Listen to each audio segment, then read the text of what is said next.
Kebaikan seorang TKI Jawa Tengah yang menolong majikannya perempuan janda Rumania konglomerat saat kakinya tertindih lemari di dalam kamar tidurnya. Sebuah peristiwa yang membawanya ke dalam sebuah rahasia tak terduga.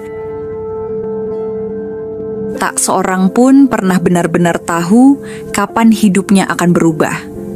Bagi sebagian orang, perubahan datang lewat kesempatan besar atau tragedi yang menghancurkan. Tapi bagi Darto, seorang pemuda 24 tahun asal Klaten, Jawa Tengah, perubahan hidupnya datang dengan cara yang sangat sederhana. Dari sebuah lemari tua yang jatuh di kamar majikannya. Darto tidak pernah menyangka langkah kecilnya merantau ke negeri jauh bernama Rumania demi mencari penghidupan, justru akan membawanya pada kisah yang tak hanya menyentuh perasaan, tapi juga mengguncang keyakinannya tentang siapa yang bisa ia percaya. Saat pertama kali menapakkan kaki di villa besar yang terletak di pinggiran kota Bukares itu, Darto hanya berpikir tentang satu hal: bekerja sebaik mungkin, kirim uang ke rumah, dan pulang setelah kontraknya selesai. Ia tak pernah mengira bahwa sang majikan, seorang janda kaya bernama Alina Dumitrescu, akan menjadi bagian penting dari kisah hidupnya. Villa itu sangat sunyi, penuh perabot antik, dengan aroma kayu tua yang mengendap di udara. Kadang Darto merasa seperti tinggal di museum yang diam-diam mengawasinya. Tapi ia tetap bekerja dengan rajin, menyapu lantai, memangkas taman, mencuci jendela besar yang berdebu, dan menghindari terlalu banyak berbicara, seperti yang dipesankan agennya. Pagi itu seperti biasa, matahari belum tinggi, dan langit masih menggantungkan kabut tipis yang menyelimuti taman belakang. Darto mengenakan jaket tipis dan sarung tangan, karena embun masih menempel di daun-daun bunga lili yang ditanam dalam pot besar. Ia sedang menggulung selang air setelah selesai menyiram bunga, ketika suara itu terdengar dari dalam rumah. Teriakan yang membuat jantungnya mencelos seketika. "Ajutor, ajutor!" teriak suara perempuan dari atas.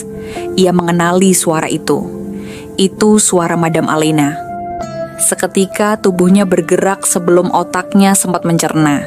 Selang terlepas dari genggaman, kakinya berlari melintasi lorong panjang, menuju tangga meliuk ke lantai 2. Jantungnya berdetak kencang, pikirannya dihantui bayangan terburuk. Madam jatuh, pingsan, diserang orang. Napasnya memburu ketika tiba di lantai atas, dan tanpa ragu ia membuka pintu kamar besar bergaya Victoria itu yang setengah terbuka. Saat itulah ia melihat pemandangan yang membuat napasnya tercekat. Madam Alina tergeletak di lantai, terjepit lemari kayu besar yang menjulang tinggi. Salah satu pintunya lepas, dan sisi kanan lemari itu menimpa betis kiri wanita itu. Gaun tidurnya yang putih tersingkap sedikit, memperlihatkan luka yang mulai memerah. "Madam, astaga, sabar, saya bantu ya," seru Darto panik. Ia berlutut dan mencoba mengangkat sisi lemari itu. Tapi beratnya bukan main. Tubuh kayu solid itu seperti mengakar di lantai. Ia mengerahkan segenap tenaga, menggertakkan gigi sambil berseru pelan, "Bismillah, 1, 2. Keringat mengalir di dahinya meski udara di kamar itu dingin. Dengan sekali dorongan kuat, lemari itu bergeser cukup untuk Alina menarik kakinya. Ia meringis kesakitan, tubuhnya gemetar. "Kaki saya, Tuhan," bisik Alina. Darto menahan tubuhnya dengan sigap, menopangnya dan memindahkannya ke tempat tidur. Ia bisa merasakan betapa rapuh tubuh wanita itu meskipun terlihat elegan. Untuk pertama kalinya, Darto melihat sisi manusia dari wanita yang selama ini selalu tampil kuat dan tak tersentuh. "Aduh, sepertinya tulangnya nggak patah, tapi bengkaknya lumayan," gumam Darto sambil membuka kotak P3K yang ia ambil dari kamar sebelah. Tangan Alina mencengkeram ujung selimut dengan kencang. Bibirnya bergetar menahan nyeri. "Kita harus ke rumah sakit, madam," ujar Darto dengan nada tegas tapi lembut. Namun Alina langsung menggeleng keras. No hospital please," katanya sambil menggeleng.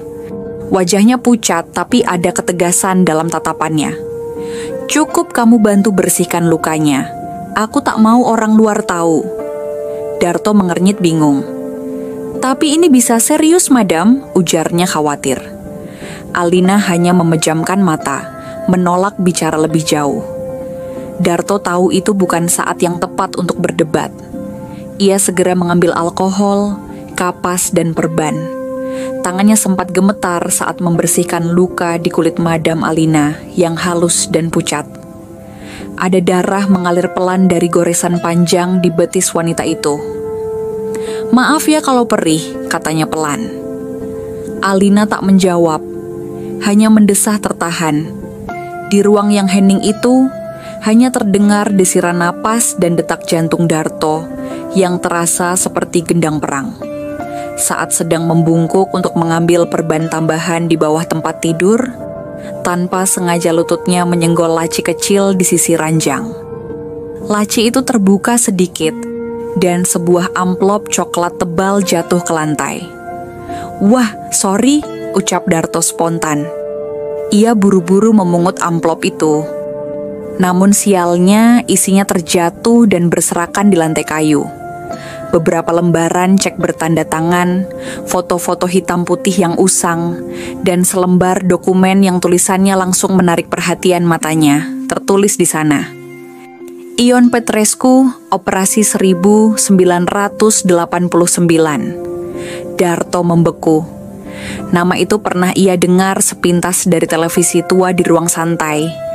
Nama seorang jenderal Rumania yang katanya hilang setelah pergolakan politik besar. Belum sempat ia memproses semua itu, suara Alina terdengar tajam. "Jangan lihat itu," serunya dengan mata membelalak. Ia mencoba bangkit tapi tak sanggup.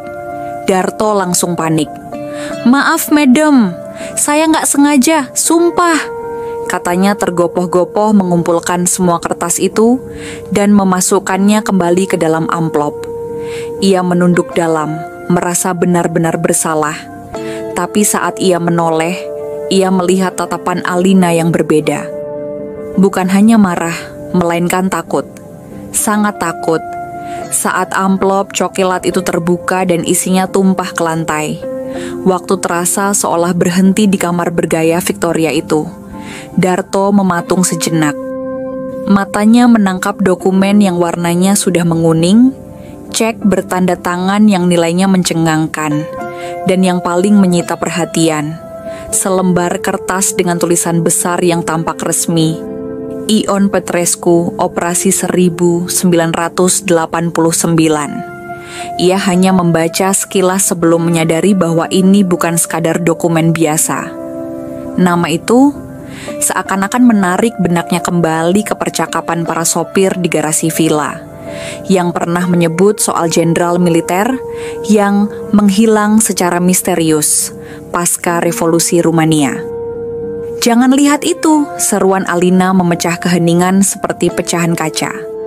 Suaranya serak tapi penuh ketegasan dan ketakutan. Ia mencoba duduk. Tubuhnya gemetar meski jelas masih menahan sakit di kakinya. "Cepat, kumpulkan semua," katanya lagi. Nadanya tak seperti biasanya. Bukan lembut, bukan datar, tapi panik dan nyaris histeris. Darto langsung tersadar. Dengan gugup, ia mengumpulkan dokumen-dokumen itu, bahkan tak berani menatapnya lagi. Maaf, madam, saya benar-benar nggak sengaja," ucapnya terbata-bata, menunduk dalam. Ia merasa seperti anak kecil yang ketahuan mengintip rahasia orang tua. Alina tak langsung bicara.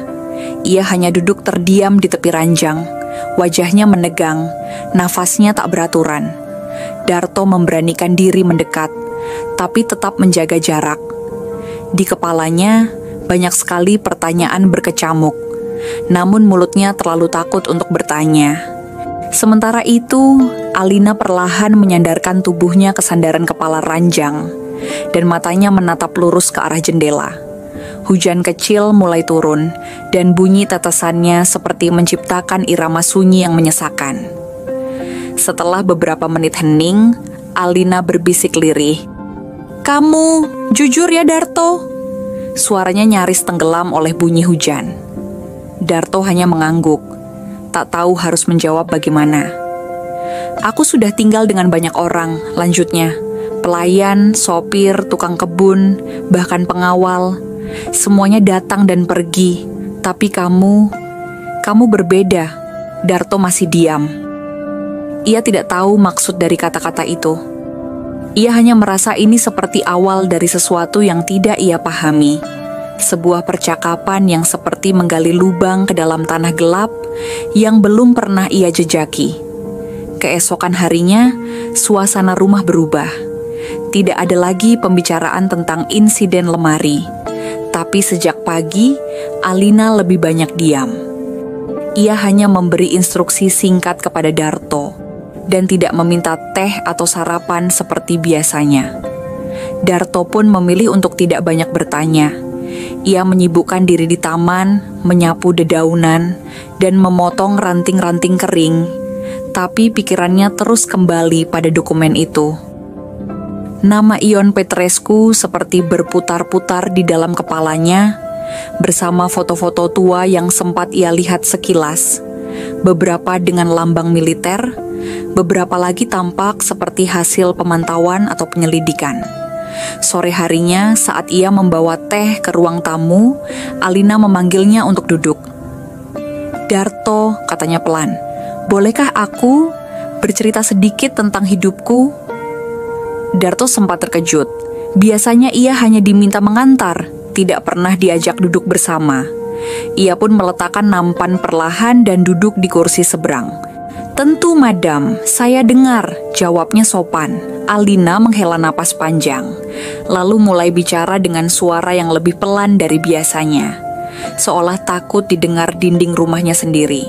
"Aku lahir di Brasov," katanya. "Dibesarkan dalam keluarga diplomat. Ibuku wanita yang kaku dan ayahku terlalu sibuk dengan politik. Aku menikah di usia 22 dengan pria bernama Ion. Dia pintar, tampan, dan sangat ambisius. Aku mencintainya." Suara Alina mulai bergetar, dan Darto bisa melihat matanya berkaca-kaca. Tapi dia juga terlibat terlalu jauh dengan urusan negara. Dia menyimpan terlalu banyak rahasia, bahkan padaku. Darto mendengarkan dengan saksama. Setiap kata yang keluar dari mulut Alina seperti potongan puzzle yang belum tersusun rapi. Suatu malam, dia bilang akan pergi sebentar. Ada misi penting, tapi dia tak pernah kembali. Alina menunduk.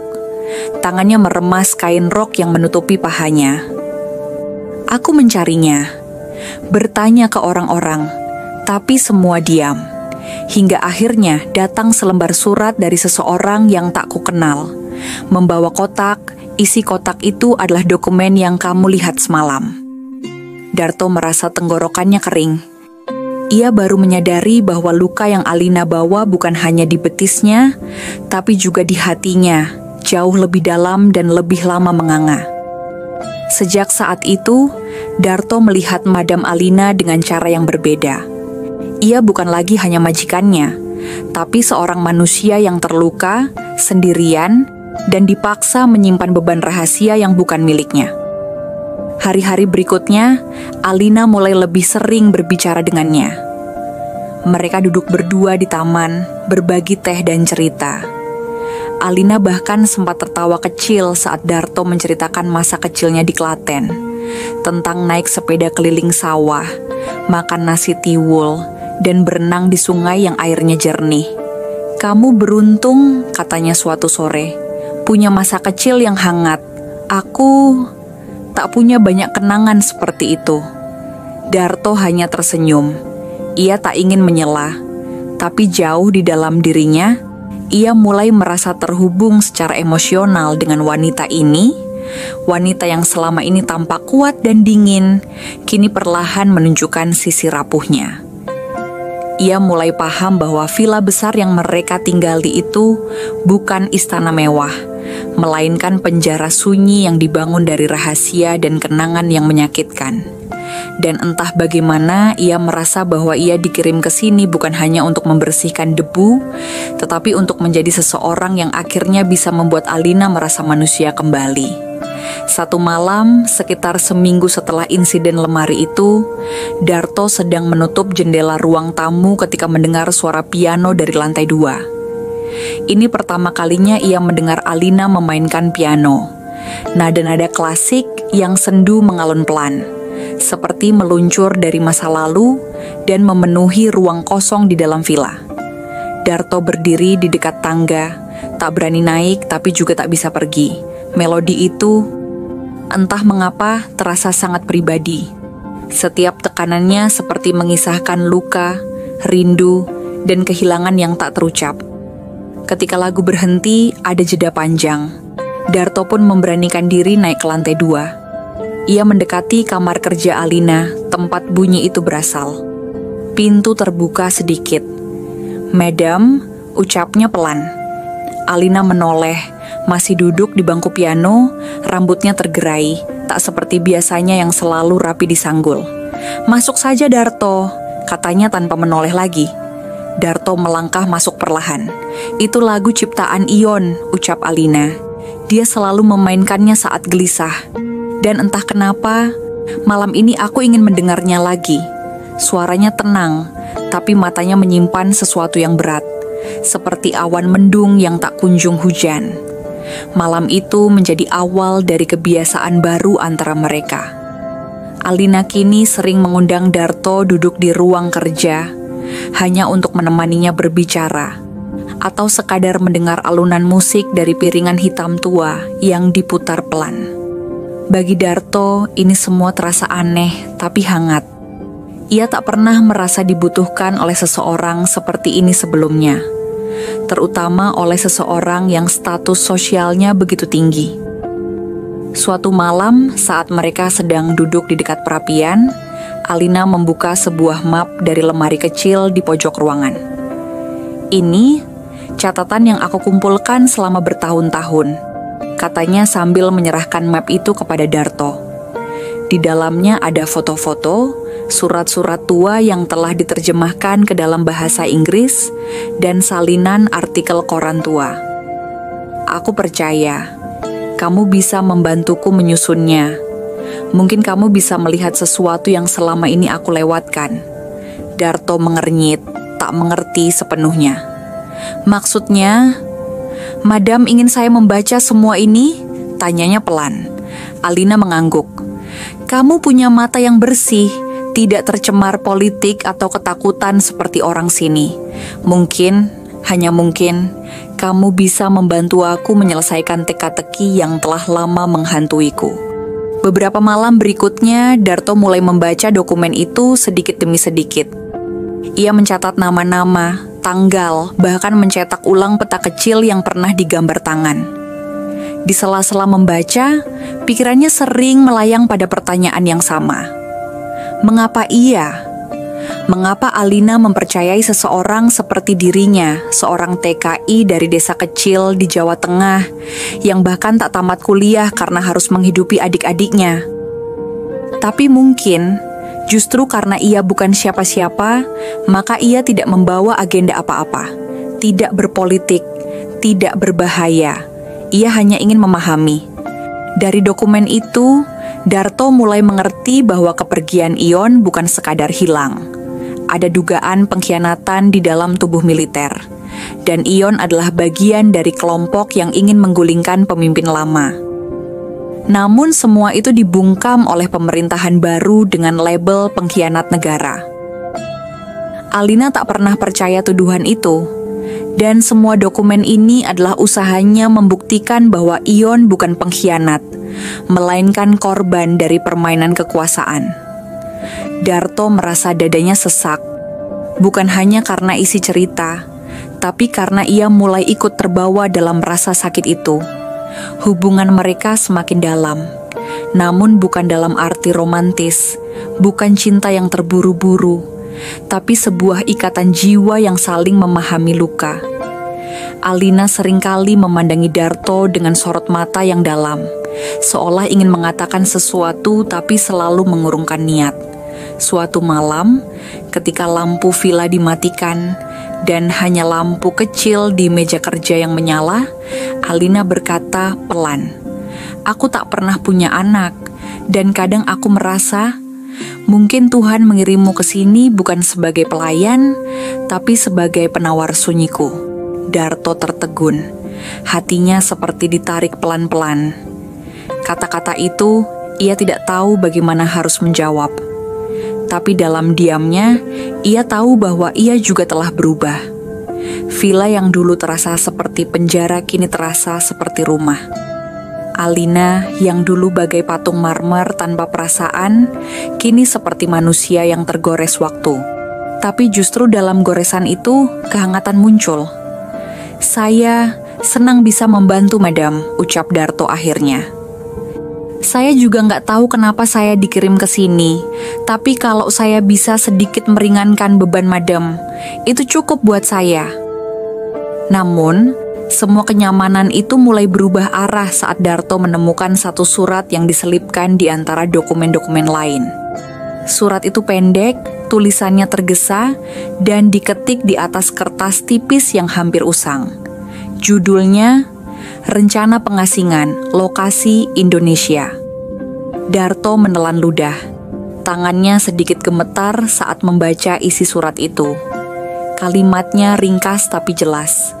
Ada rencana untuk menyelundupkan salah satu tokoh penting ke Asia Tenggara, lebih tepatnya ke Kalimantan, sebagai bagian dari perlindungan rahasia. Nama yang tertulis sebagai penghubung adalah Kusno Wibowo, Kedutaan Indonesia. Darto membeku. Nama itu adalah nama pamannya, mantan staf di KBRI Bukares yang dulu sering disebut keluarganya. Dan konon pernah hilang kontak selama beberapa tahun. Napasnya tercekat.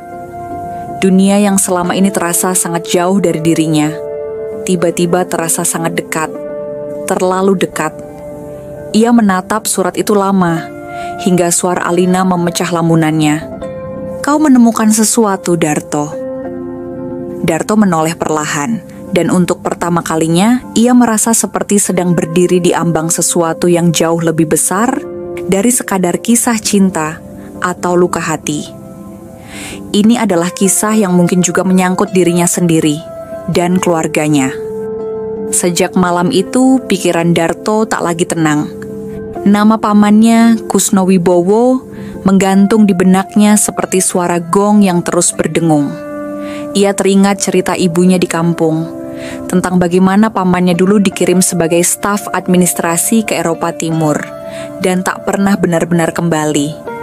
"Dia hilang, bukan mati," kata ibunya waktu itu, tapi tidak pernah memberi kabar lagi. Dulu, Darto mengira itu hanya dongeng orang tua yang belum bisa merelakan. Tapi kini, dengan surat yang ia temukan itu, semuanya terasa nyata dan mengguncang. Malam berikutnya, saat Alina tengah membaca di ruang tamu, Darto memberanikan diri bertanya, "Madam, apakah Anda mengenal nama Kusno Wibowo?" Alina mendongak perlahan seperti mendengar nama dari dunia lain. Matanya sempat menyipit. "Kusno," gumamnya pelan. "Dia orang yang membantuku memindahkan arsip ketika Ion menghilang. Ia bukan diplomat resmi, tapi semacam perantara. Aku tidak pernah tahu dari mana dia berasal." Jantung Darto berdetak makin cepat. "Dia, paman saya," ucapnya lirih. Alina menatapnya dalam, lama sekali, lalu berkata, "Mungkin ini takdir." Keesokan paginya, Alina mengajak Darto ke ruang bawah tanah villa. Ini adalah bagian rumah yang selama ini dikunci, dan hanya dia yang punya akses. Saat tangga kayu tua itu mereka lewati, Darto merasa seperti melangkah ke perut masa lalu. Dindingnya dipenuhi rak buku dan kotak arsip, beberapa dengan cap rahasia negara yang sudah memudar. Di sudut ruangan terdapat satu lemari besi besar. Dengan tangan gemetar, Alina memasukkan kombinasi angka. Lemari terbuka dengan suara mendesis pelan. Di dalamnya tersimpan map lusuh berjudul Exodus Romania 1990 dan sebuah koper kecil berlapis kulit. Alina menyerahkan koper itu pada Darto. "Ini milik Ion," katanya pelan. Tapi Kusno yang menyelamatkannya. Dia bilang, suatu hari seseorang dari tanah airnya akan datang dan mungkin akan tahu apa yang harus dilakukan. Darto hanya memandang koper itu, berat sekali rasanya. Tangannya enggan menyentuh. "Kenapa saya, madam?" Tanyanya nyaris tak bersuara. "Kenapa harus saya?" Alina mendekat menaruh tangan di bahu Darto.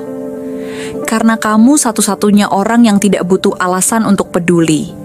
Kamu menyelamatkanku bukan karena imbalan. Kamu mendengarkanku bukan karena ingin tahu. Kamu hadir. Dan itu lebih dari cukup." Isi koper itu mengubah segalanya.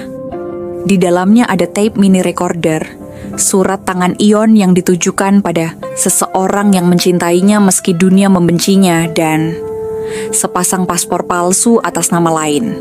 Satu untuk Ion, satu untuk seorang anak. Di sana tertulis nama Gabriel Petrescu. Alina membeku saat membacanya. Tangannya gemetar dan tubuhnya perlahan merosot ke lantai. Darto panik, berjongkok dan memegangi bahunya. "Madam, apa madam baik-baik saja?" tanya Darto khawatir. Alina hanya menatap Darto, matanya kini berkaca-kaca. Aku pernah hamil," bisiknya. "Tapi aku kehilangan anak itu karena stres," kata dokter. Tangisnya pecah seketika, keras dan penuh luka. "Tapi, apakah mungkin? Apakah dia tidak benar-benar mati? Apakah Ion menyelamatkannya diam-diam?" Darto tak tahu harus menjawab apa. Tapi dari isi koper itu, kemungkinan itu nyata. Surat-surat di dalamnya menunjukkan bahwa Ion sedang mengatur pelarian tak hanya untuk dirinya, tapi juga seorang bayi. Dan nama Gabriel itu adalah bukti hidup yang mungkin masih ada di luar sana. Untuk pertama kalinya, harapan dan rasa kehilangan bersatu dalam dada Alina. Sebuah perasaan yang selama ini tak pernah ia izinkan hadir. Hari-hari berikutnya dipenuhi keheningan yang menggigit. Darto tak lagi hanya bekerja sebagai pelayan. Ia kini seperti rekan pencari kebenaran. Mereka menghabiskan waktu membaca ulang semua dokumen, menelusuri benang merah yang sebelumnya tersembunyi. Darto bahkan diam-diam mencoba menghubungi salah satu sepupunya di Kalimantan, anak dari pamannya Kusno, dan bertanya tentang kemungkinan adanya arsip atau peninggalan lama. Dan dari situlah datang secercah cahaya. Sepupunya mengaku masih menyimpan kotak kayu warisan dari sang ayah, yang selama ini dilarang dibuka. Isinya, potret bayi laki-laki berambut pirang yang difoto di pangkuan seorang pria asing. Di belakangnya tertulis, GP Pontianak 1991. Darto menunjukkannya pada Alina. Ia menangis lagi, kali ini tak tertahan. "Itu dia," katanya. "Itu." Gabriel tangannya meraba wajah bayi dalam foto itu seperti menyentuh masa yang hilang. "Anakku tidak mati. Ion menyelamatkannya. Kusno menyembunyikannya. Dan kamu membawanya kembali padaku." Kalimat itu membuat Darto tak mampu menahan air mata. Ia hanya bisa memandang Alina dalam diam, merasa menjadi bagian dari sesuatu yang jauh lebih besar dari dirinya. 6 bulan kemudian, villa tua di perbukitan itu bukan lagi rumah yang muram. Di taman, terdengar suara tertawa seorang pria muda, Gabriel, yang kini telah ditemukan di Kalimantan dan dibawa pulang oleh Alina. Ia tumbuh sebagai anak adopsi keluarga nelayan dan tak tahu siapa orang tuanya. Tapi begitu melihat wajah Alina, ia menangis tanpa tahu kenapa. "Aku merasa, aku pernah mengenalmu," katanya saat pertama kali bertemu. Hubungan mereka perlahan terbangun, dan luka yang selama puluhan tahun terkubur mulai sembuh sedikit demi sedikit. Darto, ia tak lagi hanya dipanggil asisten rumah tangga. Kini ia adalah bagian keluarga. Engkau seperti jembatan, Darto, ucap Gabriel suatu sore. Tanpamu, aku tak akan pernah tahu siapa diriku. Darto hanya tersenyum, menatap langit sore Rumania yang kini tak lagi terasa asing. Dalam hatinya, ia tahu, hidup telah membawanya melewati jalur tak terduga. Ia datang hanya untuk mencari nafkah. Tapi pulang nanti ia akan membawa cerita tentang cinta, kehilangan, dan satu rahasia yang mempertemukan banyak jiwa. Sebuah rahasia yang akhirnya menemukan tempat untuk pulang.